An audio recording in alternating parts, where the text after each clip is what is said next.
Here's Dick Powell as Richie Diamond, private detective.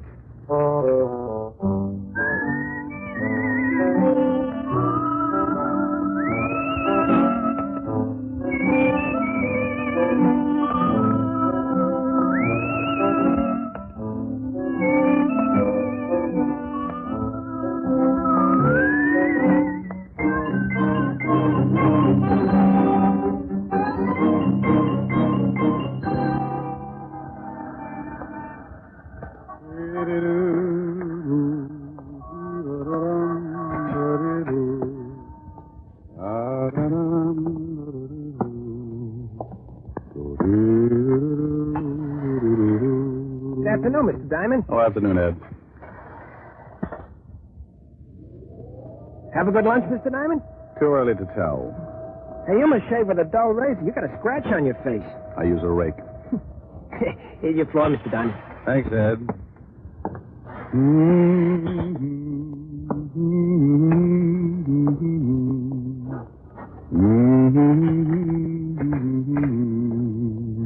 Well, customers. Good afternoon, gentlemen. What can I do for... Oh, that was nifty, Ziggy. Is that Diamond? Yeah, Chino. That's him. Pick him up and drag him over to the chair, Ziggy. Sure thing, Chino. He's really out. Yeah. See if you can bring him around. Be a shame if he missed anything. Chino, would you mind holding my ash can handle? It might break his jaw. A pleasure, Ziggy. Diamond. Diamond. He looks like he ain't gonna make it. Maybe you slapped him too hard. You hurt me, Ziggy. You know how careful I am. Here. Try this pitcher of water. I felt like I was lying in the middle of a crowded sink and someone had piled all the dishes on my head. They turned on the faucet and I floated up with a dirty coffee cup and took a look around. I treaded water and squinted through my dewy eyelids at two of the ugliest dishwashers I'd ever seen. He's twitching. Oh. See, Ziggy, he's just lazy. Diamond, let us know when things start making sense. Oh, that's a dirty trick. Oh, he's talking screwy. What's a dirty trick, Diamond? I'm stuck in the drain. I think you hit him too hard. He's liable to be talking like that from now on. Give it time. Diamond, you'll pull yourself out. Yeah. How did you monkeys get in here anyway? He's back. Now go to work, Ziggy, but keep him with us. Hey, wait a minute. Oh! Enough, Ziggy. Can you hear me, Diamond? He don't like it. He's going to be hard to get along with. Belt him across the ears. He'll listen. Hear me now? He's nodding his head. I guess he wants to keep his mouth shut so the teeth don't fall out. Fine. Now listen, Diamond. When you get a call from a Mr. Barton, turn down the job. Understand? Ziggy, see if he's tuned in. Oh. Yes, you know. He says now he's got a sure on. Remember, Mr. Barton, you don't want to work for him. Think he gets it? Sure, Chino, but he looks tired from the strain. Oh. Then put him to sleep, Ziggy. Nighty-night time. He didn't have to say nighty-night. It was only 2 o'clock in the afternoon. He tapped me once more with a galvanized sleeping pill and tucked me away for a rest. The next thing I knew, a pair of gray suede gloves were patting my sore face. Maybe he didn't want to leave any fingerprints on my bruises. Mr. Diamond, can you hear me? Oh, you know, this can get monotonous. Go away. Should I call the police, Mr. Diamond? What? Oh, I was expecting uglier company. Could you sit up? I'm getting some of your blood on my shoes. That's tough. I'll turn it off. I'll bet your name's Barton. Why, that's right. How did you know? I'm lucky. Now get out of here. But I want to talk to you. I just had one long conversation, but it was too one-sided. Go on. My health is doubtful, but it's fun to have it around for company. Maybe $500 would pick you up? That might, for a while, but I don't like to waste that kind of money on funerals. $750? So they line the coffin with velvet. $1,000. You're begging to make a short life sound practical. If you do the job successfully, there'll be another $1,000. You just bought yourself a corpse. Let me wash up. Talk some more. I can hear you. It's my son, Roger. He thinks he killed a man. He thinks. What do you want me to do? Find out for sure so he can brag about it? Ever heard of a John Alter? Sure. Walt Levinson sent him up 5 years ago on a manslaughter rap. Well, he doesn't like it up there, and he'd like to get out. I don't blame him. What's this got to do with your son? I'm chairman of the parole board. Oh, you look much better now, Mr. Diamond. I can't stand the sight of blood. It doesn't bother me. It happens every week. So, you're the chairman of the parole board. Yes, some of Alter's friends promised to keep quiet about my son if I let Alter go free when he comes up before the board next week. Hmm? And you think maybe your son was framed? Yes, about a month ago, he met a girl in Florida. Her name is Lenore Brown, and she's a friend of Alter's. How did they spring the frame? I beg your pardon? You must associate with a higher type thug. Spring the frame. Made it look like your son killed somebody. Oh. Well, when Roger, that's my son, went to pick up the Lenore girl at her apartment, he found her struggling with some man. That happens. It looked like he was trying to kill her. There was a gun on the floor, and she called to Roger for help. He picked up the gun and shot the man. She told Roger he had killed him and that he must get out. When we went back, they were both gone. About a month later, some of Alter's friends got in touch with me. Oh, and they forget about the killing if you let Alter out of Sing Sing. That's right. I don't remember reading anything about it in the papers. Well, you're the first one outside of Alter and his friend who know anything about it. You see, they say they're hiding the corpus delicti, so there was no report of the murder. Keeping a stiff handy isn't that easy. Why didn't you call the law? If my son did kill this man, that's the first thing I intend doing. But I have a feeling this man is not dead. Oh, you think maybe they staged the killing? Put blanks in the gun, and after your son beat it, the stiff walked out under his own steam? That's what I want you to find out. If my son is innocent, I want you to bring the parties responsible to justice. Amen. There's a check for $1,000. If you find the girl and prove my son innocent, there'll be another 1,000 in your pocket. I'll sort the holes. Well, thanks, Mr. Barton. I'll start right away. Goodbye, Mr. Diamond. You can reach me at the Wentworth Hotel. I'm staying there until this matter gets cleared up. I won't get in touch with you unless I find something. The guys who worked me over are pretty set in their ways, and there's no sense in you tripping over a lot of dead bodies.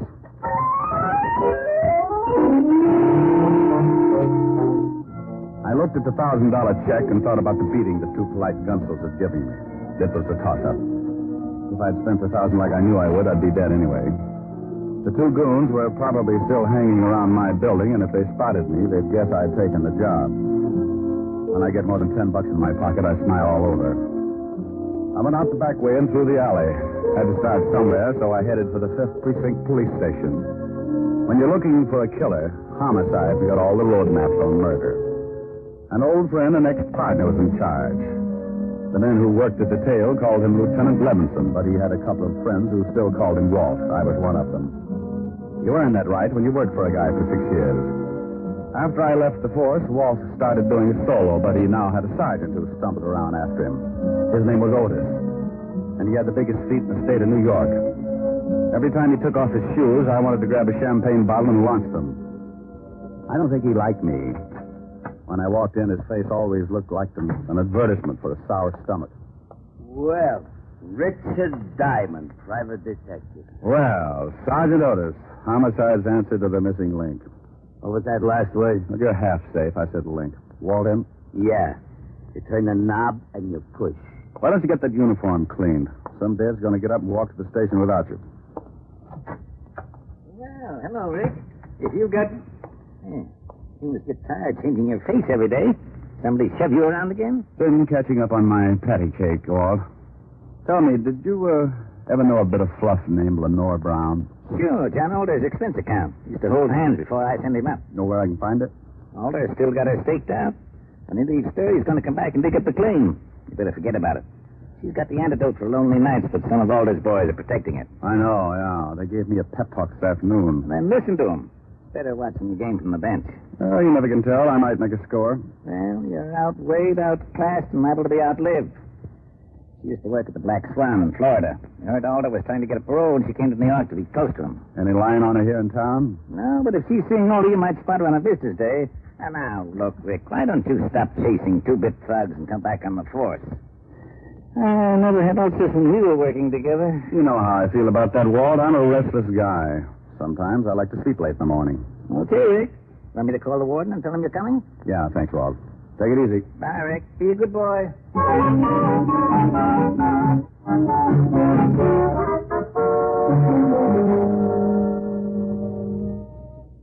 Yes, Paul? Mr. Richard Diamond to see you, Warden. Oh, send him in. You can go on in, Mr. Diamond. Thanks, Paul.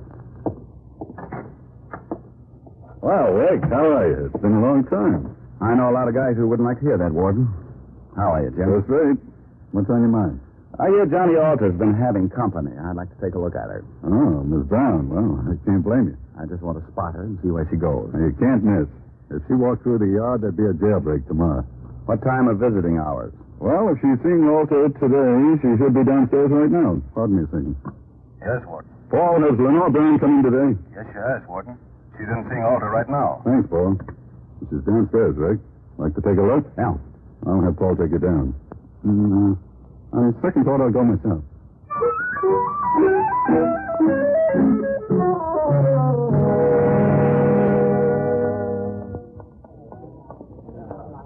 There she is, sitting at the end table talking to Alder.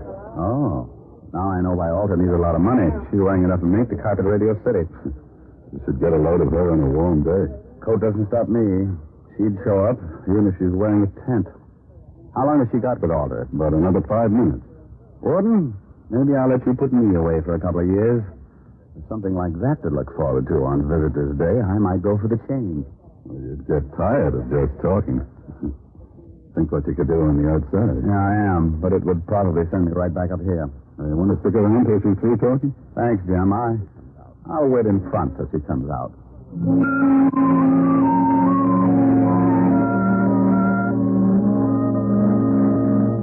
I hung around by the big gray buildings until she came out. She walked over to a long white convertible and got in. Now I know what the guy meant when he wrote, "Ask the man who owns one." I decided to let her buy me a new fuse, and I walked over to the car. Going to town? Oh? Back up 3 feet and I'll let you know. Okay. Mm-hmm. Your tailor couldn't do all of that. Thanks. Get in.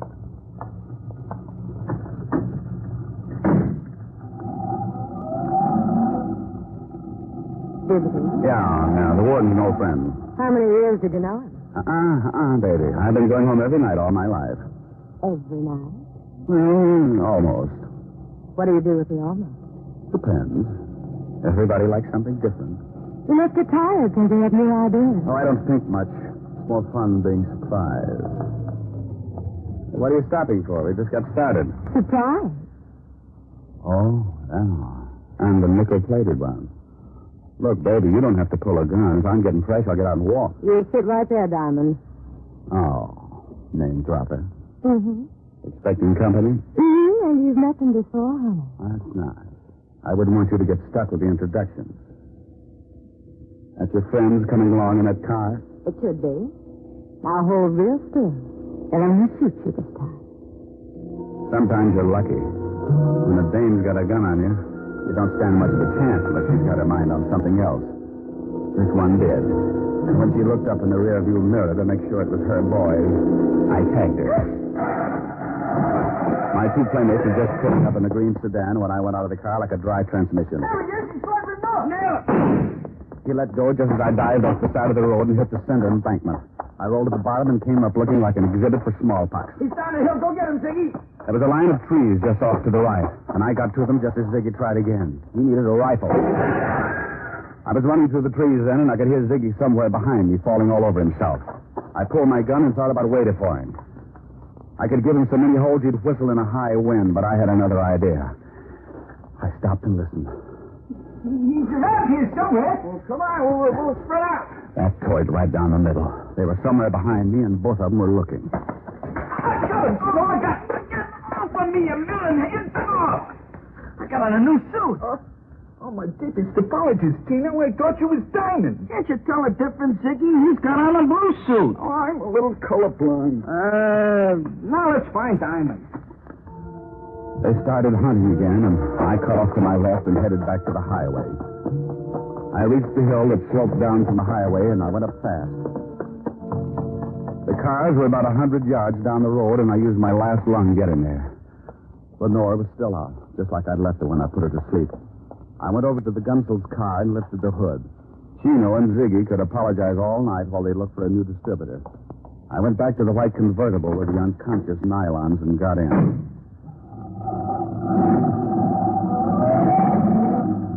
I noticed something lying on the seat. It was her purse, and she didn't wake up when I grabbed it. Doing a rummage job at 80 miles an hour isn't easy. But there wasn't much of interest anyway, just a little black book. I needed a gimmick, so I stuck it in my pocket. I put the purse back on the seat just as she started coming around. Oh. Ah, now that's it, baby. Sit up and look at the pretty scenery. How did you get here? Where's Ziggy and Chino? Playing Peter Pan. Jaw hurt? Yes, he will. Play rough and you get hurt. Where do I take you? My apartment, I guess. They're going to ask a lot of questions, and I don't talk much. You might as well figure out something to fill in the room.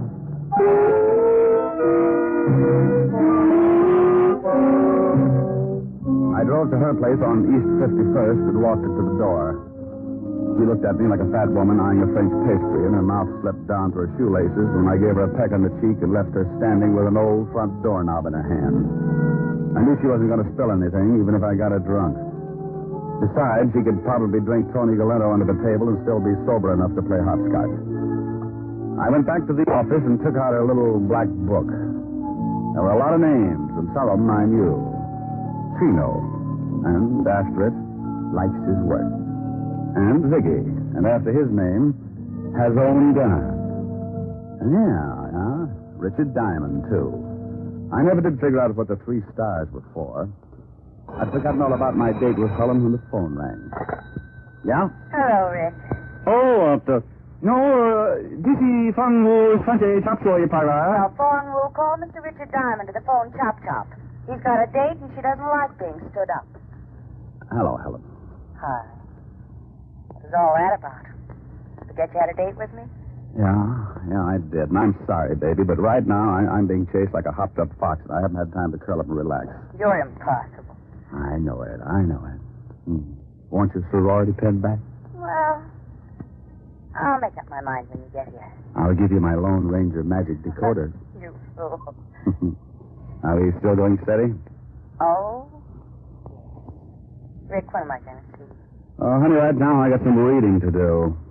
Why don't you go to a movie? Little Women past the censors. I'll be over later. I'll probably end up marrying an usher. Don't be too late, Rick. I won't. Besides, we get along better early in the morning. Bye. Bye, baby. I sat there for a minute thinking about Helen Asher and wondering why I hadn't learned how to butter my bread. She was everything a guy should want. $10 million playing multiplication in a fat trust fund. A figure that would snarl at any quiet intersection. And a mind that would give a master's degree in inferiority complex. Diamond, you fool, you. Well, Lenore Brown's little black book was a poor substitute for an evening with Helen, but 3 items put me in second gear. They weren't hard to find. Take out all the men's names, and there they were, 3 addresses. One was in the village, another in Harlem, and the last was somewhere in Chinatown. All of them were a setup for a dead man who wanted to make himself scarce. I wanted to talk with Barton before I started hunting, so I called the Wentworth.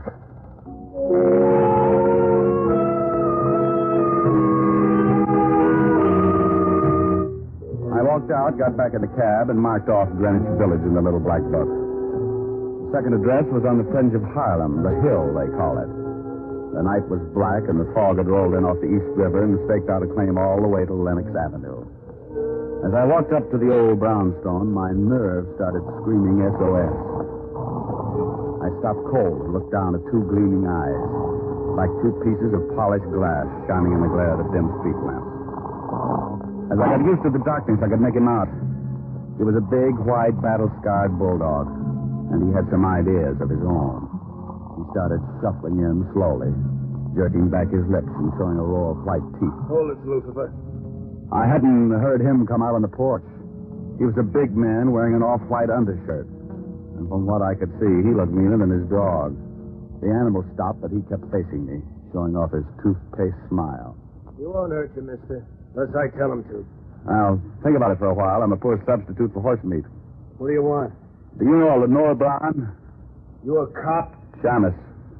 Beat it, Lucifer. Thanks, pal. I couldn't hold my breath much longer. You can come up on the porch. You're looking for Lenore Brown, huh? Yeah, know her? I met her. My wife works for her. Is your wife in? Yeah. Esther! Yeah? Come here. Some private dick wants to talk to you.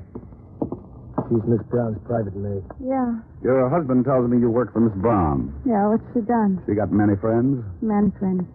Yeah. You know a dark man with a scar? Oh, sure, I know lots of them. What are you talking about, woman? Oh, I met someone who Miss Brown knows. What did you mean by that, mister? Look, I really don't know anybody with a scar. Now you better be... Yeah. Get moving. I want to talk to you, woman. Get it there. Yes, honey. I knew she was going to get bruised, but he looked rough enough to cut my windpipe, and I wanted someplace to pour my coffee down in the morning. So I got out of there fast and headed for the last address in the little black book. The place was on one of those narrow, dark streets. It was so quiet you could hear yourself change your mind. A sign above the door read Tansy, so I pushed it open and went in. If I didn't find a man with a scar here, I was out on strikes. It was a little restaurant on the bottom floor of a two-story building. A quiet waiter slipped up and showed me to a booth. He shoved a menu in my hand and disappeared before I could ask him anything. The place was empty except for an old couple sitting near the door. The waiter said something to them, and they looked quickly over at me, and then they left in a hurry. The room was completely empty now. Even the waiter had disappeared. I looked up at a flight of stairs at the far end of the room. A pair of very healthy ankles came into view, and they were holding up a pair of legs that ran my blood pressure up to 190 again. I eased my gun out and held it under the table. Lenore turned the corner and started down toward my booth like a loose snake in a rabbit pen. Mind if I sit down? It's your party. Shame on you. Don't you know it's not nice to pilfer a lady's handbag? Now, Mama will have to thank. Looks like the last address paid off. If you're buying shrouds, it did. Where's the guy that young Barton was supposed to have killed? Upstairs. But he's very unsociable. Hates long conversations. I only need a couple of lines. He can't even do that. He likes to keep on breathing. Old man Barton figures Alter framed his son. He's not going to let your boyfriend out of Sing Sing until he finds a man with a scar. Think he can do better than you did? I found him. Was it worth dying for? I don't know. I can tell you better after I talk to him. Mama's going to have to spank sooner than she expected. Come in, boys.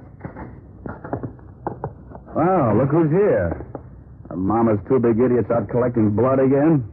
Where are your buckets? Oh, he's there. Present. You've met Chino and Ziggy before, haven't you? Yeah, on the end of a fist. They want to show you the town. I know the beat. I'll bet you've never seen it from the bottom of the East River. No, but if you'll put on a bathing suit, I might buy the idea. Too bad we'll never make the beach together. I'd like to show you the sights. Boys, you better help Mr. Diamond out of the booth. I think he's stuck. You know how it is. The boys like to keep moving. So do I. I shot once and cut Ziggy in the stomach, and I dumped the table over on Chino. He grabbed like he was going to waltz with it. I didn't even have to get up. I just shot him through the cover shot. Lenore was out of the booth fast and running for the stairs. Look out, Tony, look out! I caught up with her at the foot of the stairs, and as she started up, I saw him standing on the upper landing, scar and all meaning gun in his hand. He missed me, but nailed her halfway up. She spun around and fell all over me. But I pointed a gun pretty good from the prone position.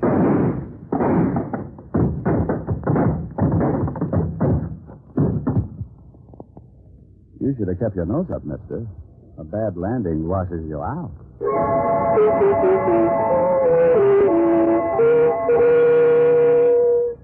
I called Lieutenant Levinson, squared myself. Then homicide came down and cleaned things up.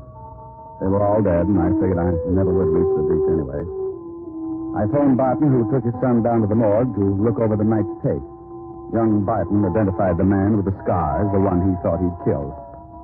They gave me the notch, and I made another call. This time to a pair of silk pajamas with an understanding heart. It was late, but I was hungry.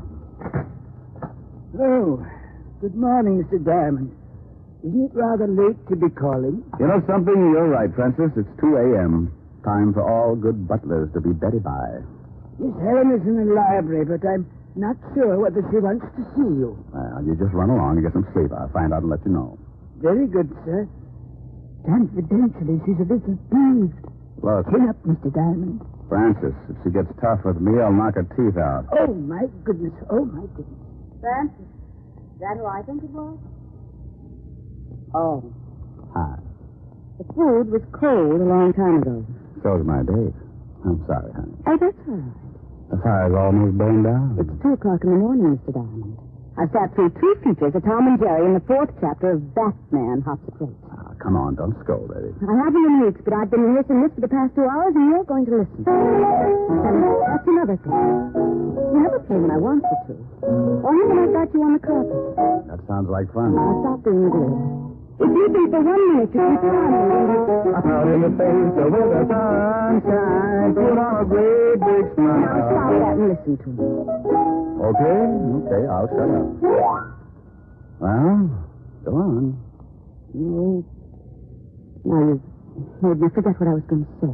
Well, if you can't remember, honey, hold a good thought. It's a big, wide, wonderful world you live in. When you're in love, you're a master of all you survey. You're a gay Santa Claus. I just remembered. Too late now, honey. I'm rolling.